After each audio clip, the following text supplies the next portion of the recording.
Ever have one of those days where the universe just begs you to snap? I had one recently, and let me tell you, an entitled Karen picked the absolute wrong guy to pick a fight with, especially when that guy happens to speak her language. It was one of those god-awful summer days, the kind where the air just hangs heavy and humid, suffocating you. Our bank's ancient AC unit decided to take a permanent vacation, turning our usually sterile environment into a sweat lodge. My manager, bless his heart, actually had some common sense and told us to ditch the suits. So there I was, in a slightly less formal button-up, drenched, and absolutely done with the world by 5 p.m. My only beacon of hope was my friend Maya, who was working her last shift at the CVS down the street. We'd planned to grab a quick dinner and maybe hit a bar to celebrate her new job.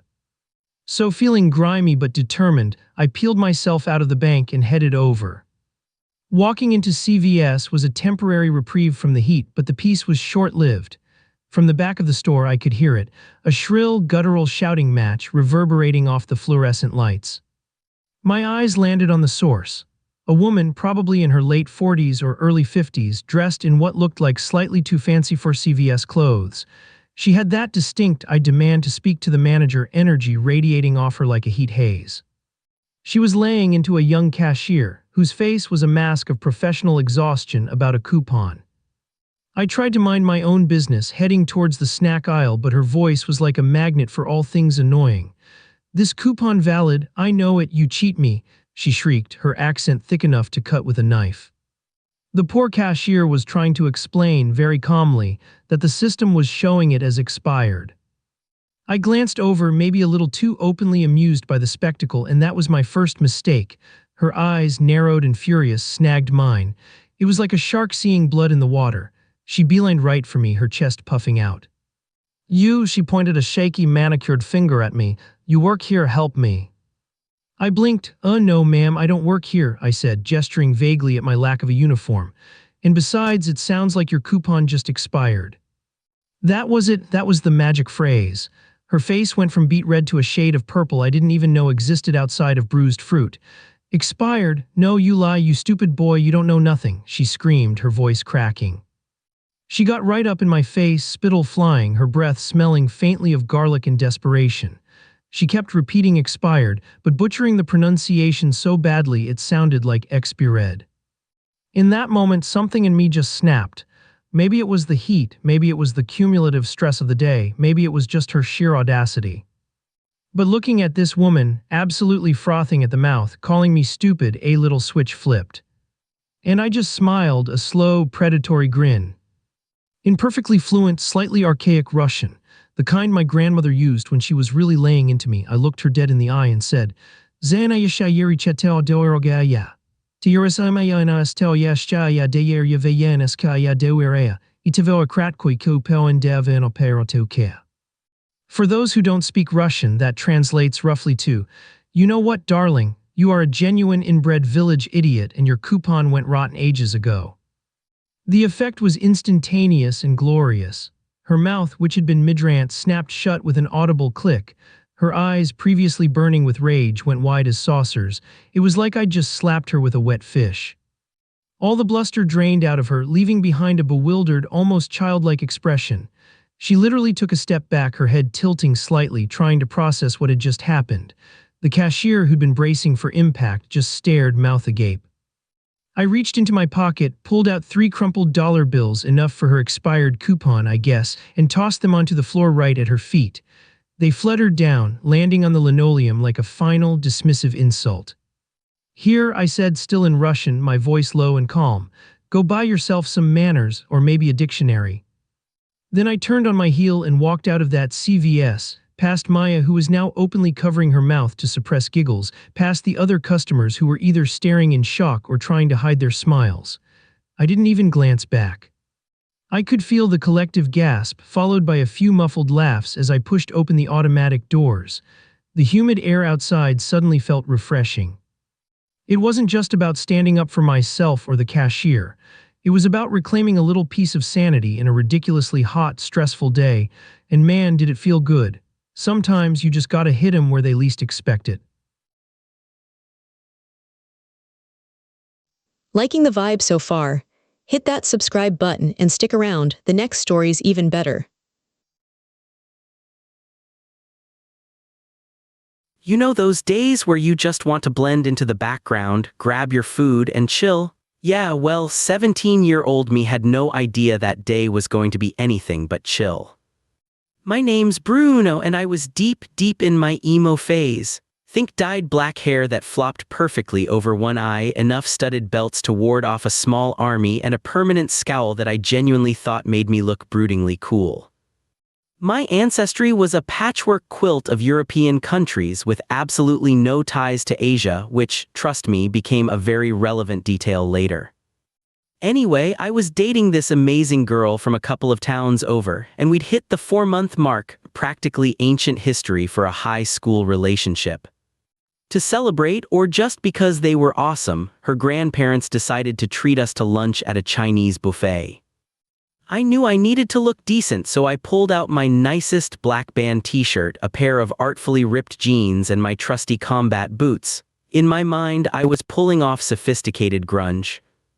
Walking into the bustling buffet, though, I could practically feel the eyes on me. You know that quiet hum of conversations that just pauses for a second? Yeah, that. It wasn't hostile, just curious. I mean, surrounded by families in khakis and pastel polos, I definitely stuck out like a goth thumb. A small part of me, the insecure 17-year-old part, squirmed a little, but the emo part just thought, good, let them stare. I'm an individual. We got seated and I, ever the connoisseur of cheap buffet food, immediately headed for the noodles. Plate 1 was a masterpiece of fried rice and mystery meat.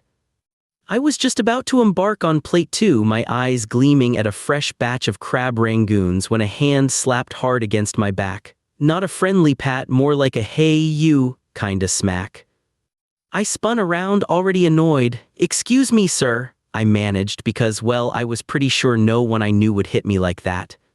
Standing there was a woman, probably in her late 50s, with a face that looked like it had been permanently set to disgruntled. She gave me the once-over, her eyes narrowed.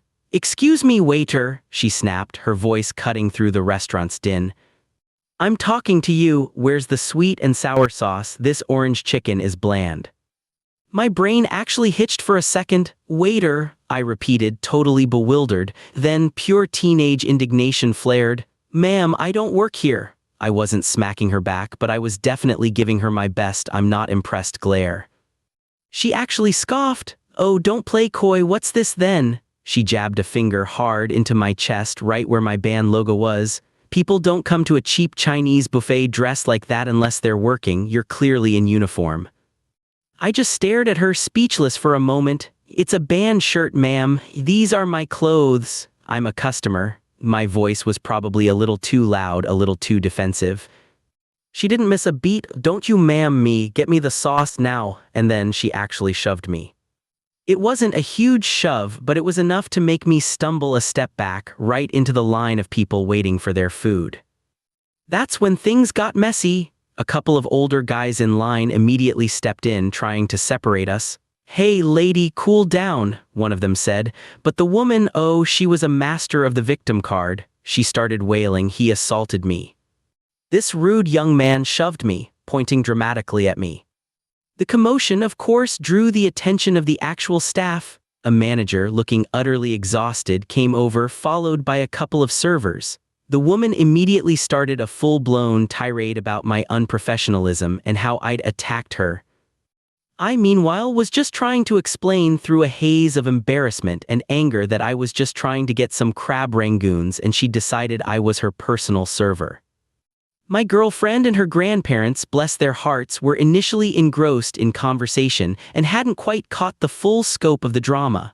They noticed the crowd and the manager, though, and started making their way over, looking concerned. The manager, thankfully, seemed to have a pretty good read on the situation. He exchanged a quick, knowing look with a server who'd seen the whole thing, and then politely but firmly ushered the screaming woman away, probably to the back office or out the door, I wasn't sure. He gave me a brief, apologetic nod and then vanished. My girlfriend rushed up. "Bruno, what happened? Are you okay?" I tried to play it cool, managing a shrug. "Just some crazy lady thought I worked here." It's fine. I didn't want to make a big deal of it, especially in front of her grandparents who were now looking on with a mix of confusion and mild alarm. They were lovely though, just happy I was okay, and we quickly changed the subject back to the delicious and thankfully unsauce-related food. I managed to enjoy the rest of lunch, though I kept a nervous eye out for the disgruntled woman. She never reappeared. It was a weird, absurd moment that stuck with me. What did I learn? Well, besides the fact that some people really need to chill out, I guess I learned that even in a bustling Chinese buffet, my unique sense of style can sometimes attract the absolute wildest kind of attention. I'm still gonna wear my band shirts and ripped jeans though, it's just who I am. Thanks for letting me share this little slice of teenage chaos. Stay weird, Reddit.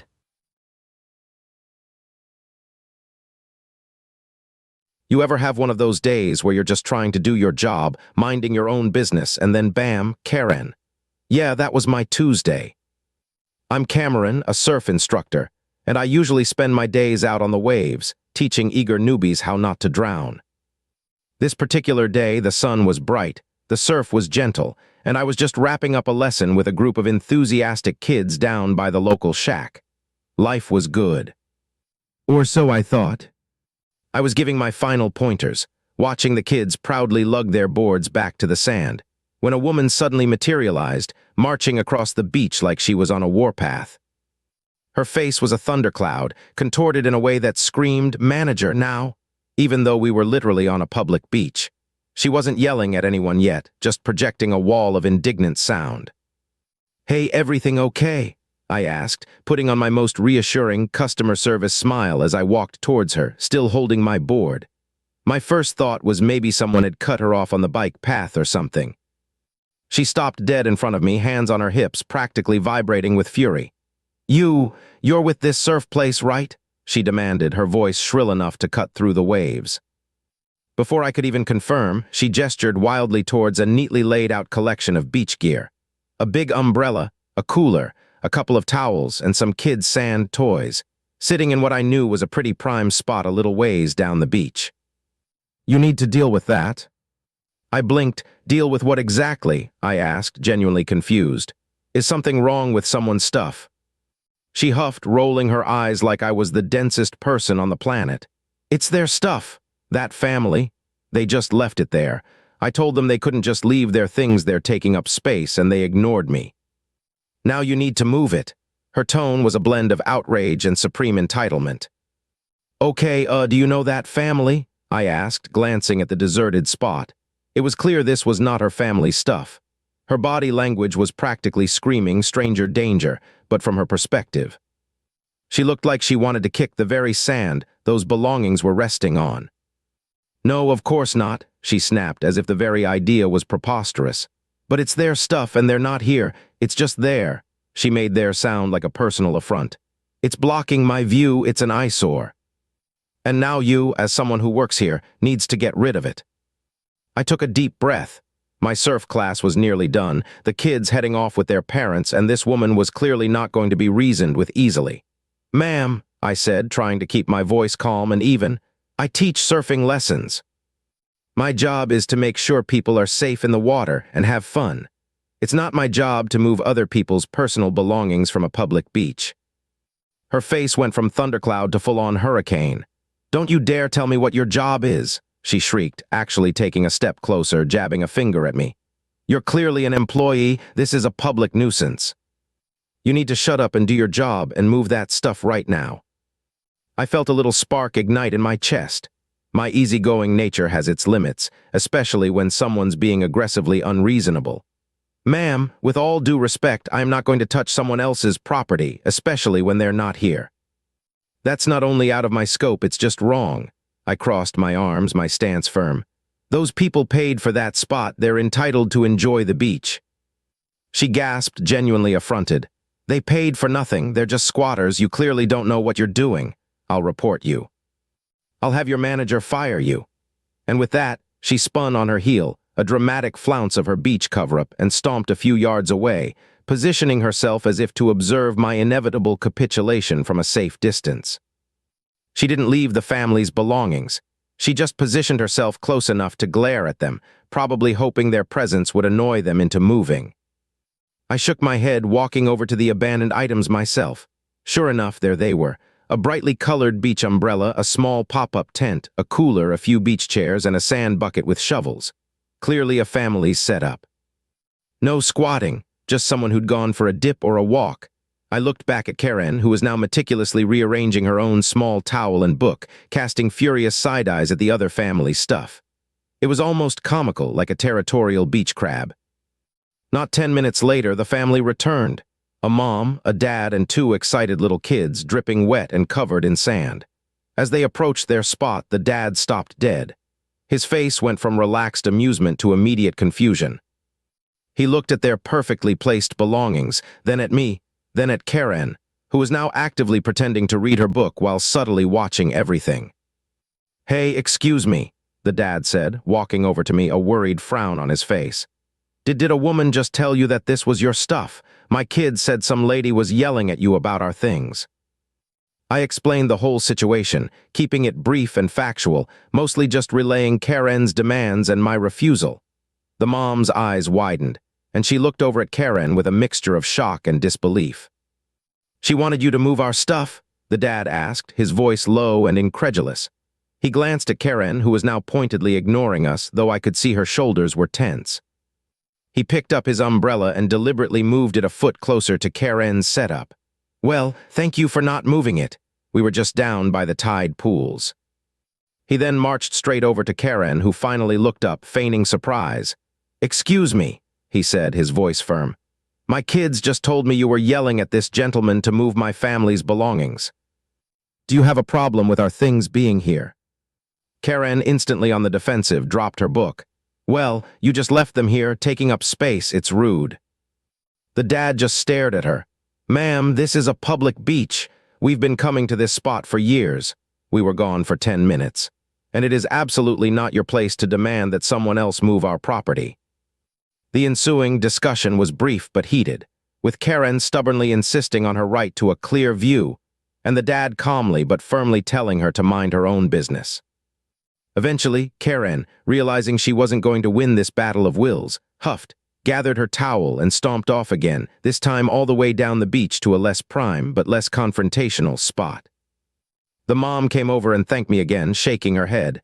"I just don't understand people," she said, giving me a grateful smile. "Some folks just really want to run the world, even if it's just a tiny patch of sand." They packed up and moved a little further down, away from the lingering bad vibes.